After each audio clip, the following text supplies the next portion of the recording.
ಸಖತ್ ಖಾರ, ಬಣ್ಣ ಮತ್ತು ರುಚಿ ಆಚಿ ಚಿಲ್ಲಿ ಪೌಡರ್.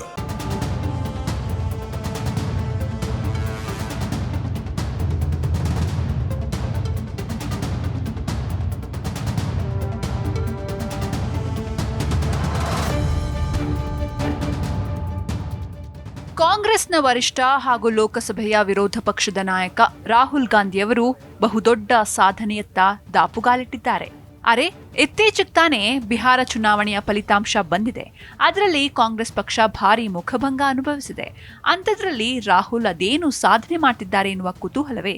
ಅದಕ್ಕೆ ಉತ್ತರ ಇಲ್ಲಿದೆ. ಪ್ರಧಾನಿ ಹುದ್ದೆಯ ಅತಿ ದೊಡ್ಡ ಆಕಾಂಕ್ಷಿ ಕಾಂಗ್ರೆಸ್ನ ಯುವರಾಜ ರಾಹುಲ್ ಗಾಂಧಿ. ಆದರೆ ಅವರಿಗೆ ಯಾಕೋ ಅದೃಷ್ಟಾನೇ ಸರಿ ಇಲ್ಲ ಅನ್ಸುತ್ತೆ.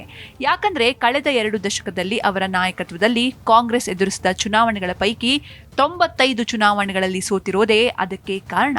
ಹೌದು, ರಾಹುಲ್ ಅವರ ನಾಯಕತ್ವದಲ್ಲಿ ಕಾಂಗ್ರೆಸ್ ಪಕ್ಷ ಬರೋಬ್ಬರಿ 95 ಬಾರಿ ಸೋಲು ಅನುಭವಿಸಿದ್ದು, ಈ ಮೂಲಕ ರಾಹುಲ್ ಅತಿ ದೊಡ್ಡ ದಾಖಲೆಯತ್ತ ಮುನ್ನುಗ್ತಿದ್ದಾರೆ ಎನ್ನಬಹುದು. ಬಿಹಾರ ವಿಧಾನಸಭಾ ಚುನಾವಣೆಯಲ್ಲಿ ಬಿಜೆಪಿ ನೇತೃತ್ವದ ಎನ್ಡಿಎ ಮೈತ್ರಿಕೂಟವು 3/2 ಬಹುಮತವನ್ನು ಗಳಿಸಿದ್ದು, ಟ್ರೆಂಡ್ಗಳ ಪ್ರಕಾರ ಅಭೂತಪೂರ್ವ ಮುನ್ನಡೆ ಸಾಧಿಸಿದೆ. ಇನ್ನು ಈ ಫಲಿತಾಂಶಗಳು ಬಿಜೆಪಿಯನ್ನ ವಿರೋಧ ಪಕ್ಷದ ಮೇಲೆ, ಅದರಲ್ಲೂ ವಿಶೇಷವಾಗಿ ರಾಹುಲ್ ಗಾಂಧಿಯವರ ಮೇಲೆ ತೀವ್ರ ದಾಳಿ ನಡೆಸಲು ಪ್ರೇರೇಪಿಸಿದೆ.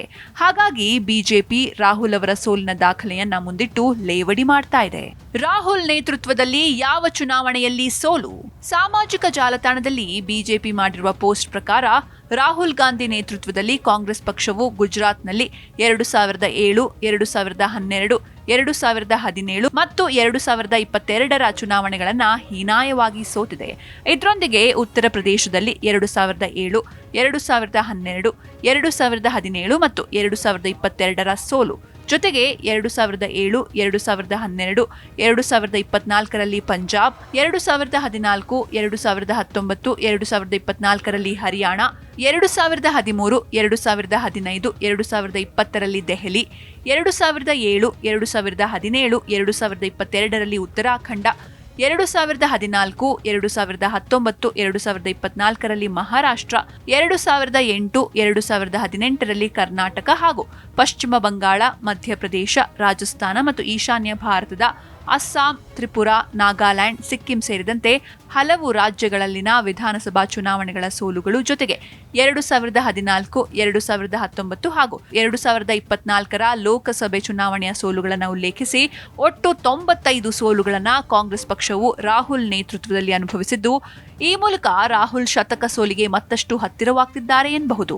ಬಿಹಾರ ಸೋಲಿಗೆ ರಾಹುಲ್ ವೈಫಲ್ಯಗಳೇನು?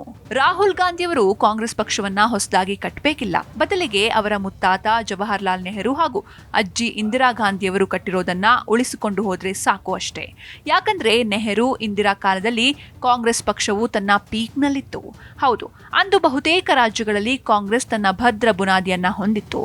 ಆದರೆ ಇಂದು ಕಾಂಗ್ರೆಸ್ಗೆ ಕೇವಲ ಕರ್ನಾಟಕ, ತೆಲಂಗಾಣ ಹಾಗೂ ಹಿಮಾಚಲ ಪ್ರದೇಶದಲ್ಲಿ ಮಾತ್ರವೇ ಸರ್ಕಾರ ಹೊಂದಿದೆ. ಜೊತೆಗೆ ಅಲ್ಲಿ ಮಾತ್ರವೇ ಅಲ್ಪ ಸ್ವಲ್ಪ ಸ್ಥಳೀಯ ನಾಯಕರ ಕಾರಣದಿಂದ ಗಟ್ಟಿ ನೆಲೆ ಹೊಂದಿದೆ. ಇಂತಹ ಸಂದರ್ಭದಲ್ಲಿ ರಾಹುಲ್ ಯಾವುದೇ ಚುನಾವಣೆ ನಡೆದ್ರೂ ಸಕ್ರಿಯವಾಗಿರಬೇಕು. ಆದರೆ ಯಾವ ಚುನಾವಣೆಯಲ್ಲಿಯೂ ರಾಹುಲ್ ಇಂತಹ ಕೆಲಸ ಮಾಡಲಿಲ್ಲ. ಬದಲಿಗೆ ಚುನಾವಣೆ ಬಂತು ಅಂದ್ರೆ 1-2 ಚುನಾವಣಾ ಪ್ರಚಾರ ಮಾಡಿ ಅಲ್ಲಿ ಇಲ್ಲಿ ಕೂತು ಪತ್ರಿಕಾಗೋಷ್ಠಿ ನಡೆಸಿ ವಿದೇಶಕ್ಕೆ ಪ್ರಯಾಣ ಮಾಡ್ತಾರೆ. ಹೌದು, ರಾಹುಲ್ ಯಾವಾಗ್ಲೂ ಅಷ್ಟೇ. ಚುನಾವಣೆ ಬಂತು ಅಂದ್ರೆ ಸರಿಯಾಗಿ ಪ್ರಚಾರನೂ ಮಾಡಲ್ಲ. ಪಕ್ಷದ ಬೇರು ಮಟ್ಟದ ಕಾರ್ಯಕರ್ತರ ನೋವುಗಳನ್ನು ಕೇಳಲ್ಲ. ಕೇವಲ ಮೇಲ್ಮೈನಲ್ಲಿ ಕಾಣಿಸಿಕೊಂಡು ಇಲ್ಲಸಲ್ಲದ ಆರೋಪಗಳನ್ನ, ಅಂದ್ರೆ ಯಾವುದೇ ಹೋಂವರ್ಕ್ ಮಾಡದೆ ಯಾರೋ ಬರೆದು ಕೊಟ್ಟಂತೆ ಹೇಳಿ ಹೋಗ್ತಾರೆ ಅಷ್ಟೇ. ಇದುವೇ ರಾಹುಲ್ ಅವರ ನಾಯಕತ್ವದ ಅತ್ಯಂತ ದೊಡ್ಡ ದೌರ್ಬಲ್ಯ. ಕಳೆದ ದೆಹಲಿ ಚುನಾವಣೆಯಲ್ಲಿಯೂ ಕಾಂಗ್ರೆಸ್ ಹೀನಾಯವಾಗಿ ಸೋಲು ಕಂಡಿತ್ತು. ಆದರೆ ರಾಹುಲ್ ಈ ವೇಳೆ ಕೇವಲ ಅಲ್ಲೋ ಇಲ್ಲೋ ಪ್ರಚಾರ ಮಾಡಿ ನಂತರ ವಿದೇಶಕ್ಕೆ ಪ್ರವಾಸಕ್ಕೆ ಹೋಗಿದ್ರು.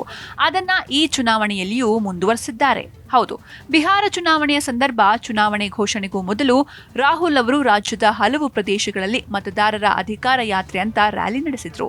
ಈ ಎಲ್ಲಾ ಕ್ಷೇತ್ರಗಳಲ್ಲಿಯೂ ಕಾಂಗ್ರೆಸ್ ಸೋತಿದೆ. ಇದಾದ ನಂತರ ಅವರು ವಿದೇಶ ಪ್ರವಾಸಕ್ಕೆ ಹೋದ್ರು. ಪುನಃ ವಾಪಸ್ ಬಂದು ದೆಹಲಿ ಹಾಗೂ ಬೆಂಗಳೂರಿನಲ್ಲಿ ವೋಟ್ ಚೋರಿ ಅಂತ ಬಿಜೆಪಿ ಹಾಗೂ ಚುನಾವಣಾ ಆಯೋಗದ ವಿರುದ್ಧ ಆರೋಪಗಳನ್ನ ಮಾಡಿದ್ರು. ಆದ್ರೆ ಒಂದೂ ಸಹ ಸಾಬೀತು ಮಾಡಲಿಲ್ಲ. ಜೊತೆಗೆ ಅದಕ್ಕೆ ಸರಿಯಾದ ಸಾಕ್ಷ್ಯವನ್ನು ಸಹ ನೀಡಲಿಲ್ಲ. ಚುನಾವಣೆ ಘೋಷಣೆಗೂ ಮುನ್ನ ಮತದಾರರ ಅಧಿಕಾರ ಯಾತ್ರೆ ಅಂತ ರ್ಯಾಲಿ ನಡೆಸಿದ್ದು ಬಿಟ್ರೆ ರಾಹುಲ್ ಚುನಾವಣೆ ಘೋಷಣೆಯಾದ ನಂತರ ಕೇವಲ 15 ರ್ಯಾಲಿ ಮಾಡಿದ್ರು. ಇನ್ನು ಈ ರ್ಯಾಲಿಯ ವೇಳೆ ರಾಹುಲ್ ಕೇವಲ ಜಾತಿಯ ಕುರಿತು ಮಾತ್ರವೇ ರಾಜಕೀಯವನ್ನ ಮಾಡಿದ್ದಾರೆಯೇ ಹೊರತು ಅಭಿವೃದ್ಧಿಯ ಬಗ್ಗೆ ತುಟಿಕ್ ಪಿಟಿಕ್ ಅಂತಿರ್ಲಿಲ್ಲ. ಈ ಎಲ್ಲಾ ಕಾರಣಗಳಿಂದ ಇಂದು ಬಿಹಾರದಲ್ಲಿ ಕಾಂಗ್ರೆಸ್ ಹೀನಾಯ ಪ್ರದರ್ಶನ ನೀಡಿದ್ದು ತನ್ನ ಮುತ್ತಾತನಿಗೆ ಜನ್ಮದಿನದಂದು ಭರ್ಜರಿ ಗಿಫ್ಟ್ ನೀಡಿದ್ದಾರೆ ಎನ್ನಬಹುದು.